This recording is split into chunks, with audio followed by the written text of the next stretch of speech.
All right, let's start with this top story this morning, which is the Western media and the attacks in Ukraine on the unfolding drama. There's so many different pieces to the story, but I want to tackle one big piece of the story here out of the gate, which is if you've been watching Western media over the past couple of weeks, no doubt you thought that the Ukrainian war just started 3 weeks ago, right? If you've been watching CNN or mainstream media. And also, Vladimir Putin bad, invading Ukraine, hurting innocent civilians. Zelensky great, he's a hero. We're putting him on the front cover of Time magazine. That's the narrative you've been fed, right? That's the extremely simplified narrative, yes. Yes. Well, the truth is much more nuanced than that. And the attacks that we've been seeing in certain parts of Ukraine are not necessarily coming from Russian forces. In fact, journalists on the ground in eastern Ukraine are reporting some unbelievable stories unfolding about Ukrainians actually attacking other Ukrainians, which is an extension of the war that had been going on for 7 years as it is. So, but the Western media is quick to blame these attacks on different residential buildings, schoolyards, shopping centers, on Russians. Turns out, though, they're coming from Ukrainians. Patrick Lancaster is a reporter. He's been there for 8 years on the ground covering this story. And what he saw just 2 days ago in the center of a shopping district is Ukrainians attacking civilians, Ukrainians. In the Russian separatist Yes, areas. in the Donbass region, right? Yes. Blowing up food supplies, food trucks. I want to play this video. This is just moments after this attack, this cluster bomb, which had been confirmed by Ukrainian authorities in that area. Listen. Although, I will say that if you find this separately on his own channel, YouTube has already marked it. Oh, they block as, it. Yeah. as something that is unconfirmed. And so this is already something that you are not supposed to think happens. We're supposed to think of it as a binary, good and bad. So, and we'll probably get blocked for this. So, hey, that's what we would. You know how I feel about you saying that. I know, but I'm just warning you. And, last night someone wrote to us saying, Clayton, thank you for saying that, because there are a lot of people that don't know that YouTube censors videos, that's the truth. So we're going to play this. You're going to watch it, but they might block us for it. Okay, later. you got that comment from somebody, but my mom said, stop saying that. Stop putting it out there. So okay, Mom, we feel differently about this, but we've given you our disclaimer. Roll the tape. Yeah, let's play this video. Okay, this is Patrick Lancaster reporting on the ground in this region moments after this Ukrainian cluster bomb, according to journalists in that area. And Center Donetsk has just been hit in a shelling attack. Donetsk is the capital of the anti-Ukraine government, Donetsk People's Republic. Ukraine had launched an attack on the civilian center. There's no military here. You see this, a food carrying truck with vegetables in the back has been destroyed. We've already seen one man injured, put in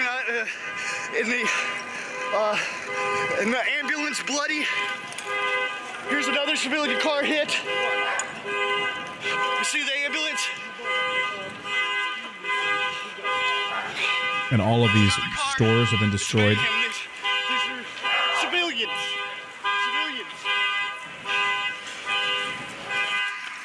So he points out there is no military there. This is not a place that already was involved in conflict.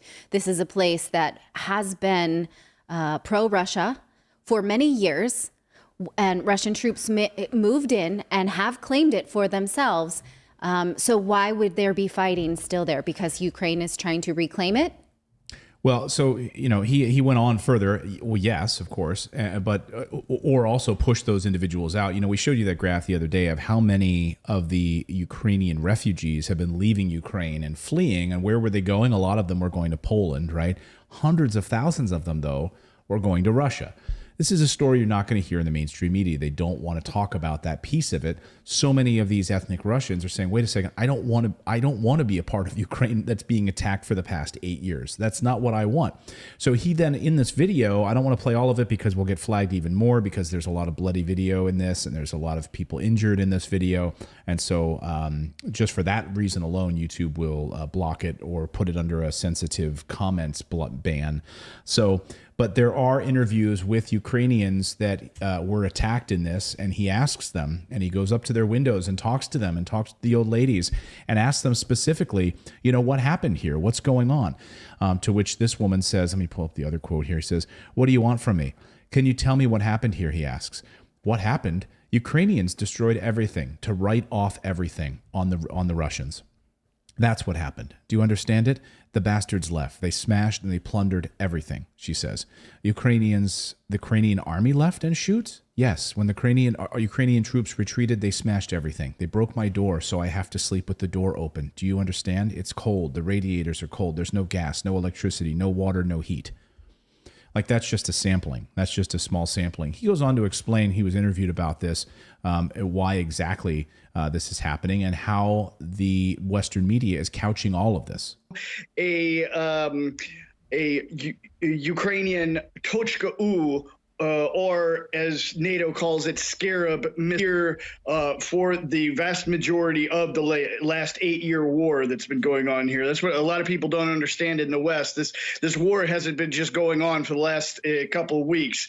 This has been going on for the last almost 8 years. It started May 26, 2014, and I've been here since then, covering what's been going on and how it has been happening here. So again, yeah, this is Donetsk, right on the front line of this war. Just about 5 miles from where I am right now is the actual front line where there's active battles going on.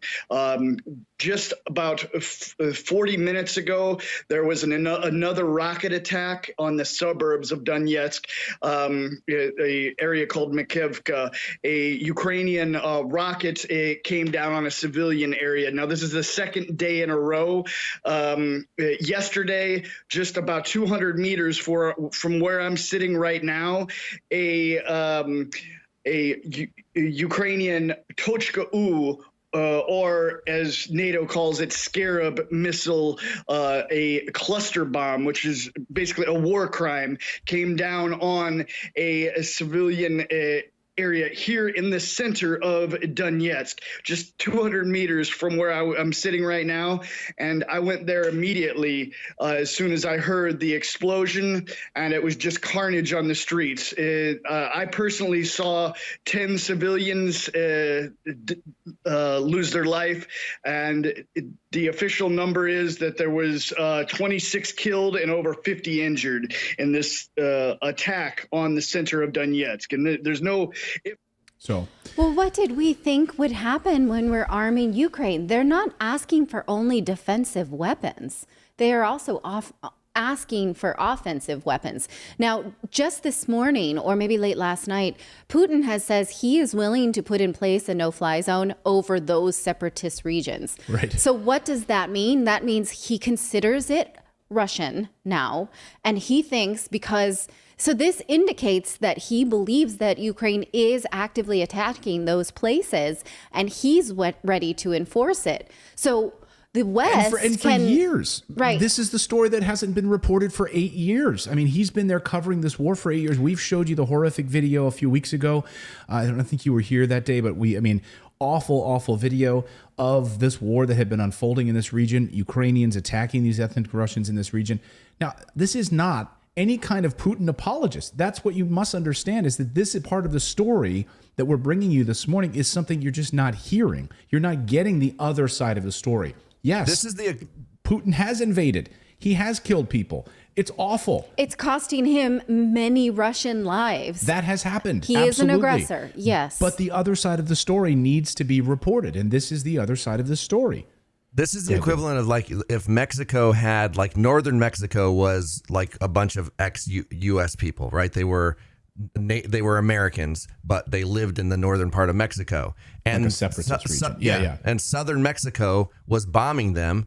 What would we do if anybody even gets close to a military base or doing anything to an American in any country? We're ready to drop a bomb on them. Yeah, exactly. This is what Putin was saying. He is trying to help those Russians. Like, that was the impetus of this whole thing. And this is what the narrative, like Caitlin Johnstone says, I mean, in the awesome power of U.S. propaganda. And she highlights like all of these publications. Just look on the screen here, like, that just are funneling this information to you. So I'm going to just read her first two paragraphs here because I think it's poignant. Sometimes I can only stop and stare in awe at the power of the U.S. propaganda machine. Almost the entire global north has been paced into perfect alignment with Cold War agendas, geared towards securing U.S. unipolar dominance by an unprecedented propaganda and censorship campaign. There's nothing intrinsic in Russia's invasion of Ukraine, which says the nation must be strangled to death by unheard of levels of economic warfare from Washington's loyal governments. A huge international consensus needed to be manufactured for that specific response, and the public needed to go along with it.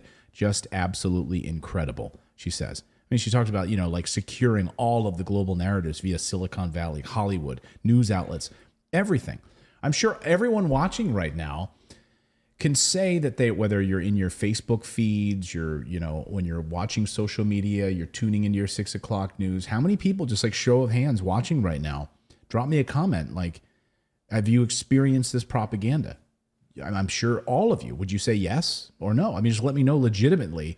Maybe we can even put up a poll Well, here. I think there's a fine line between propaganda and oversimplification, right? So we can say that Vladimir Putin has made a calculation to attack, which he thought would go well, and it hasn't, and lives are being lost. And we can say he is unequivocally the bad guy, but then when we say that the people receiving his bad treatment are unequivocally good, right? We're sort of losing context here. I think the context should be that innocent civilians are dying who have no interest in politics. Their lives are being disrupted, and we absolutely should stand with people like that on both sides, on many sides. Yeah, on many sides. And then, of course, you have this, right, which is, Right. European politicians now attempting to nominate Zelensky for the Nobel geez. Peace Prize. Like, Which the nominations expired January 31st, but they want to open it back up, right? Because this is the hero that we're latching onto in this moment. Has he done heroic things? Maybe. Some people absolutely feel that way. Has he been an aggressor to other people? Yes, that is true. It's really this oversimplification of the narrative that is dangerous and also just unfair. So I remember we were all sort of laughed when, President Obama was nominated for the Nobel Peace Prize. Like, do you realize, like, okay, so you're bombing people right now, President Obama. Like, you're getting the Peace Prize? Like, Yeah. You're continuing drone strikes on civilians? Like, you were getting the Peace Prize? Zelensky, it literally is arresting political opponents, shutting down free speech in the form of opposition media or just media in general. Like, that's the hero you want. That's the peaceful leader that we need right now. I see these liberals on Twitter, like they're like beltway liberals that just fall right in line with it. Watching his speech the other day, were just fawning over it. Like, I'm watching him. I stand with you, Vladimir Zelensky. I'm crying along with you. I've changed my Twitter profile so that now it has a Ukrainian flag on it, so that now I am showing you where I stand in the world. And this is the kind of stuff that, and these beltway liberals and so forth, they're not going to get out of their house. They're going to still go to their soccer mom meetings on the weekends and do Right. everything. They're not going to Ukraine.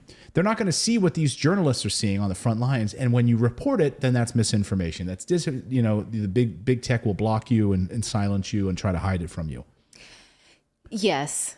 Again, I sort of liken this to Japanese internment camps. Like, just because Japan did launch an attack on Pearl Harbor, does that mean that Japanese people need to be put in internment camps? That's basically what we're doing to Russians right now when we're saying shut down all businesses for them, like put them in a black hole where they cannot live life as they knew it because of what their leader did.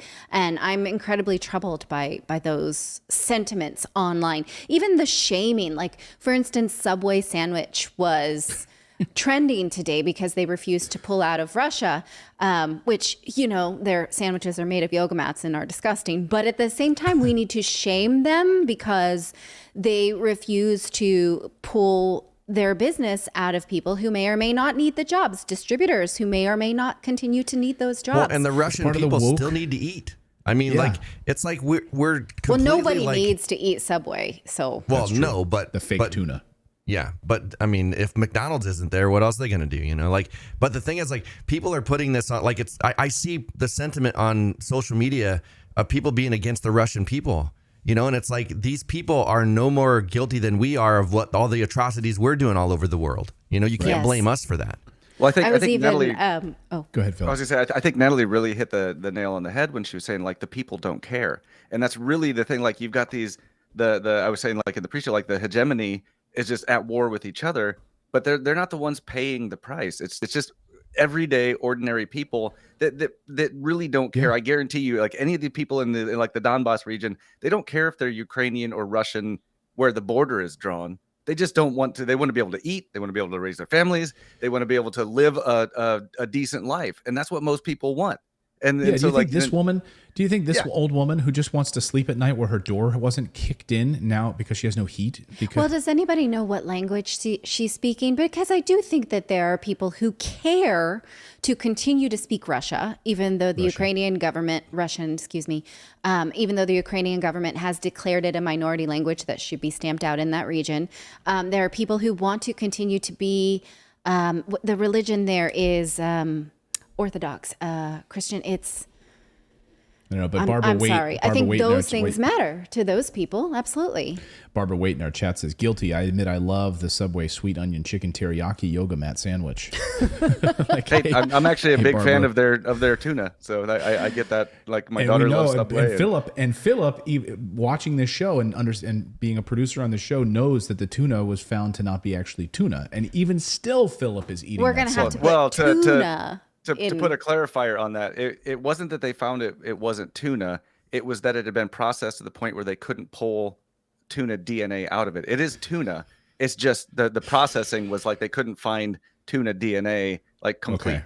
So Okay. Okay, let's call it tuna. exactly. I Is like that okay by you? I like their meatball sub. I don't know where those meatballs are coming from, but I haven't had one in about 10 years, so I don't know if they've evolved. I don't know, but anyway, Well, I to used go to back like and speak to that really. Togo's. Do you guys know what that is? toga. Togo's, yeah. is a West Coast sandwich chain that competes with Subway, in my opinion.